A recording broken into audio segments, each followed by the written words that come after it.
دوستو، اسرائیل پر ایرانی حملے کی آخر کیا حقیقت ہے؟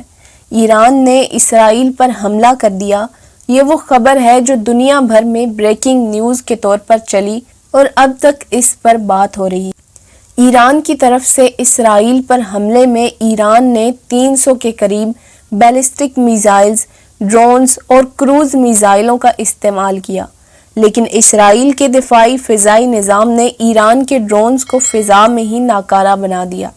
ایران 99% ڈرونز اور میزائلز کو اردن کی فضاؤں میں ہی تباہ کر دیا گیا، اس لیے اسرائیل کا کوئی جانی یا مالی نقصان نہیں ہوا۔ دوستو، اس وقت امت مسلمہ میں جو بھی دل دھڑکتا ہے وہ یقیناً جاگ رہا ہے اور دیکھ رہا ہے کہ نبی کریم صلی اللہ علیہ وسلم کی بتائی گئی پیش گوئیوں کے مطابق ہم کس مرحلے کے اندر داخل ہو چکے ہیں۔ دوستو، 2 ہفتے قبل اسرائیل نے ایران کی اس ایمبیسی کے اندر جو شام کے اندر واقع ہے اس پر حملہ کیا، جس میں اہم ترین کمانڈر شہید ہو گئے۔ بہت سے لوگوں کا یہ خیال ہے کہ یہ تیسری عالمی جنگ ورلڈ وار 3 کا آغاز ہے، کیونکہ نبی کریم صلی اللہ علیہ وسلم نے ارشاد فرمایا، قیامت اس وقت تک قائم نہ ہوگی جب تک یہودیوں سے تمہاری جنگ نہ ہو لے، اور وہ پتھر بھی اس وقت بول اٹھیں گے جس کے پیچھے یہودی چھپا ہوا ہوگا کہ اے مسلمان، یہ یہودی میری آڑ لے کر چھپا ہوا ہے، اسے قتل کر ڈالو۔ اور جس وقت نبی کریم صلی اللہ علیہ وسلم یہ حدیث بیان کر رہے تھے، یہودیوں کا بیت المقدس کے اندر وجود تک نہ تھا، وہ مدینہ کے اندر چھپ کر بیٹھے ہوئے تھے یا پوری دنیا میں چھپ کر بیٹھے تھے، جس کے بارے میں اللہ تبارک و تعالیٰ نے قرآن کریم میں ارشاد فرمایا، ہم تمہیں پوری دنیا کی مختلف امتوں کے اندر تقسیم کر دیں گے۔ کوئی سوچ بھی نہیں سکتا تھا کہ یہودی اس طرح واپس آئیں گے اور اس قدر طاقت حاصل کر لیں گے۔ دوستو، موجودہ صورتحال کے مطابق اسرائیل میں وار کیبنٹ کا اجلاس ہوا ہے اور انہوں نے کہا ہے کہ ہم جنگ کے اس مقام پہ آ گئے ہیں کہ جب ہم جنگ کو آخری مقام تک پہنچائیں گے، یعنی اسرائیل نے فیصلہ کر لیا ہے کہ الملحمۃ الکبریٰ یا جنگ ہرمجدون کا آغاز کریں گے۔ حضرت معاذ بن جبل رضی اللہ عنہ سے روایت ہے کہ رسول کریم صلی اللہ علیہ وسلم نے ارشاد فرمایا، بیت المقدس کا آباد ہونا مدینہ کی خرابی کا باعث ہوگا، اور مدینہ کی خرابی جنگ عظیم کا باعث بنے گی، اور جنگ عظیم فتح قسطنطینیہ کا باعث ہوگی، اور فتح قسطنطینیہ دجال کے نکلنے کا سبب بنے گی۔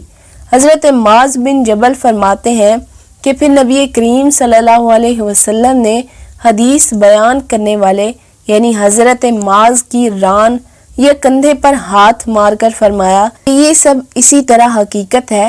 جس طرح تم یہاں ہو یا بیٹھے ہو۔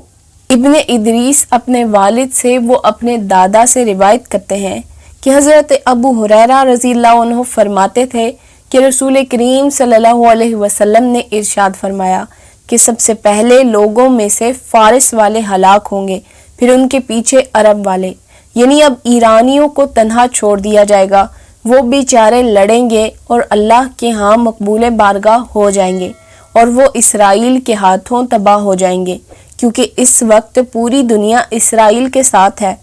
عربوں کی ہلاکت کے بارے میں ایک حدیث ہے، رسول اللہ صلی اللہ علیہ وسلم نے ارشاد فرمایا، عرب کی تباہی، عرب کی تباہی، عرب کی تباہی۔ رسول اللہ صلی اللہ علیہ وسلم نے کھڑے ہو کر یہ 3 مرتبہ ارشاد فرمایا۔ پھر آپ صلی اللہ علیہ وسلم نے یہاں تک فرمایا، ایک جوتا ہوگا اور لوگ پوچھیں گے یہ تو قریش کا جوتا ہے، لیکن اس وقت کوئی قریش دنیا میں موجود نہ ہوگا۔ رسول اللہ صلی اللہ علیہ وسلم نے فرمایا، بنو کلب کے ایک بادشاہ کی حکومت ہوگی، وہ اس شخص کے خلاف جس کو امام مہدی کہتے ہیں ان کی بیعت کو ختم کرنے کے لیے لشکر بھیجے گا، اور وہ لشکر مقام بیضاء پر دھنسا دیا جائے گا، اور پھر خراسان سے لشکر نکلے گا۔ اور دوستو، خراسان کا علاقہ کون سا ہے؟ افغانستان جو کہ ایران کا مشہد ہے، اور پاکستان کا اٹک سے اوپر KPK کا علاقہ۔ اور جب یہ خراسان کے جھنڈے وہاں پہنچیں گے تو ایلیا میں گاڑ دیے جائیں گے، یعنی بیت المقدس پر مسلمان جا کر حکومت کریں گے۔ اللہ تبارک و تعالیٰ سے دعا ہے کہ اللہ کریم ہمیں امام مہدی علیہ السلام کے لشکر میں شامل ہونا نصیب فرمائے اور امت مسلمہ کی خیر فرمائے، آمین۔